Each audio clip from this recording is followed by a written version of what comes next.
This is Build Your Difference, a podcast created by Blue Artists, a brand platform with one goal: to help great visionaries like you build impressive brands. Every month, we'll bring you insightful tips, knowledge, and compelling stories from successful entrepreneurs and the Blue Artists team on how to create and market a winning brand that does more than just launch a new product or service. It starts an ongoing conversation. Because you're not just making a brand, you're making a difference. Let's start building. Definitely. And I know, for example, benefits are a huge sticking point for freelancers. I know when I started freelancing, the 9 to 5 that I had prior, of course, came with a fairly decent health insurance package. Mm-hmm. And that all goes out the window when you're hitting the pavement working for yourself. So it really does. Yeah. I'm gonna, John, I want to say, just to show you that we're putting our money where our mouth is right now, I think we're the only platform available. I could be wrong, but I think we're the only platform available that even offers cash bonus rewards right now. All right. So we have a great system in place that it's a points-based system. Every time you do a job, you earn points, and eventually those points turn into a cash reward, and you get that it's cash. It's not credit for spending on Brandesk, for buying our service. It's cash. We just send you extra cash that maybe you didn't earn directly from a project, but you earned just because you've been on our platform. So if you can, take that sort of foundation of cash rewards and sort of extrapolate from that, well, what else could we do with this cash that actually might be more beneficial to the freelancer? Maybe right now, the cash is the most beneficial thing. Sure. But maybe over time, if we could give people an option to say, hey, receive this much in cash or receive this much in healthcare for the month. Okay. Maybe you have a plan for your account, which is, you want to receive cash rewards or you want to receive, benefits. And so whatever cash rewards we would have been paying you are instead being put into your benefits package. So there's a lot that we can actually do with this system that rewards you not for the hours that you've worked, but for the jobs that you've taken on, just for being an active, good participant on Brandesk, which I personally think it is revolutionary. It is revolutionary. It's not fully formed yet, but it will be as we continue to expand and to grow. But basically, we've got this great point system. We've got a cash system that gets rewarded. And the onus is on us to find creative ways to make that cash meaningful for our team members, so that some people, like, I'll tell you right now, for me, I like the cash. Just give me the cash. All right. I'll buy my own health insurance. Just look, give me the cash. It's good to have the option. Yeah. So imagine if I could choose, right? I get this much in cash, or maybe, y'all take care of, my basic healthcare benefits, or maybe I get some kind of stock option. Okay. Look, we are going to be aggressive here. And so maintaining a comprehensive, I was going to say control, but that's not really what I mean. It's really maintaining a sort of comprehensive floodgate over who we're inviting in to Brandesk is very important, because we do plan to develop a very rewarding system. And it's not going to be for everybody. It's going to be for the people that truly believe in the platform and are truly here to show up and make it a better place to work, a better place for visionaries to build. So let's see, before we go on to the next topic, I wanted to ask you, so the Brandesk Academy is out. It's now available. Yeah. For those who have taken it, have you noticed a difference since launching Brandesk Academy? How has that been in terms of your team members and how they've responded to it, and what difference you're seeing in their work output on the platform? It has not been the magic bullet that I probably sold you on.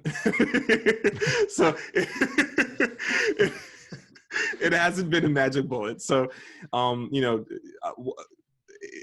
every now and again, you know, if I were to put a number, I might say 20% of the people that go through the academy feel completely confident in taking on their first job. So there's still a large 80% of people that go through the academy, they go through the interview process, and they still need a little bit of training before taking on their first official project. And so we're looking at ways to kind of improve that. I think part of it has to do with the kind of learner that you are. Some people are tactile learners, others are not. And so for some people, they can go through the academy and read all the information, take the test, and they'll be, you know, perfect. But some people need to practice driving, you know, like they need to get in the car and actually drive to understand what that feels like. Right now we're in a middle ground. So we you know, everyone who registers to become a part of our team does have to go through the academy, but we also, on top of that, do a test training, sorry, not test, but a training project experience when they're sat down for their first interview. So they have the benefit of the academy, and then they also have the benefit of doing sort of a test project or a training project with a guided training project with the interviewer when they're actually being onboarded into the system. So they're getting the best of both worlds.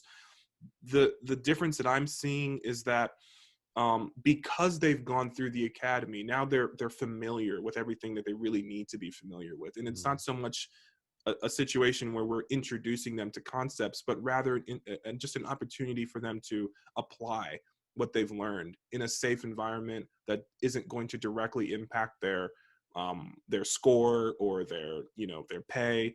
And honestly, we're paying for that training experience. So whenever someone's going through a training process with us, the project that they're being trained on has an actual budget, and they're getting paid to go through that process.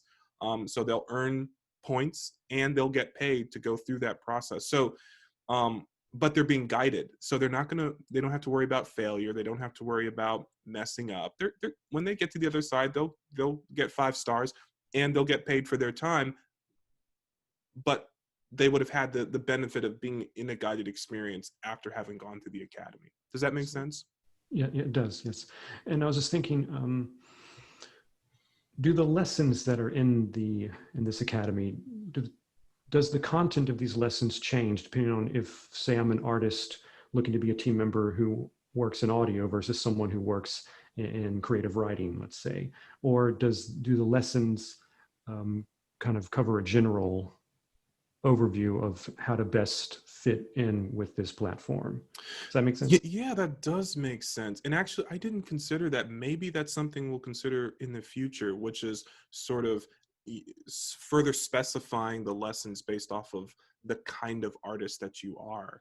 But right now, it's just an overview of what it means to be an artist or what it means to be a producer. And these are 2 completely different courses because those are completely different roles. But no, we're not digging down to the skill level in terms of differentiating. But we do want to make sure that someone who's an artist generally understands, look, you know, this is how you communicate. This is how you deal with a producer, blah, blah, blah. You know, because that stuff is important. And the thing is, on Brandesk, unlike other freelance platforms, you know, your etiquette is important. I mean, on some freelance platforms, it just isn't.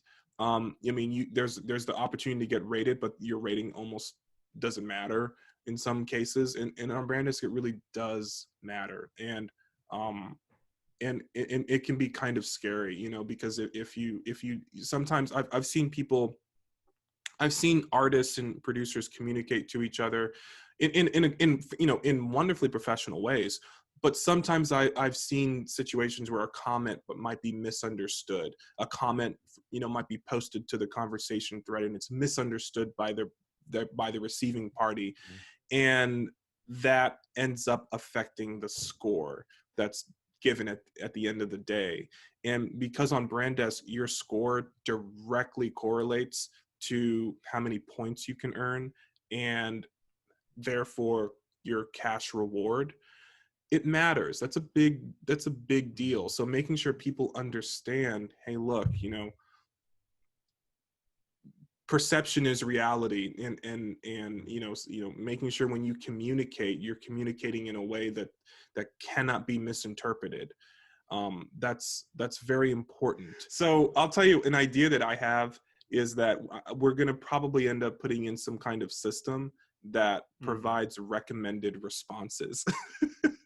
so if you're an artist, and a producer's giving you feedback, there might be a system. This is probably a couple of months or a year from now, but there might be a system in your conversation flow that actually intuits and recommends, hey, just say thanks, I got it. Like, I'll have it to you tomorrow. Thanks for your feedback. So that artists don't even have to think too hard about, what is the right response. It's funny. I know Google has those automatic responses you can send, and I've avoided them for the longest time, and I finally started to use them the other day. Yeah. I'm in the same boat. At first I found it to be a little invasive. I thought, they're reading my text messages and like telling me how to respond. I don't know how I feel about this. Right. But you know what? Honestly, it's convenient, and I've just sort of adopted it now, and I think it might be a good tool inside of BrandDesk.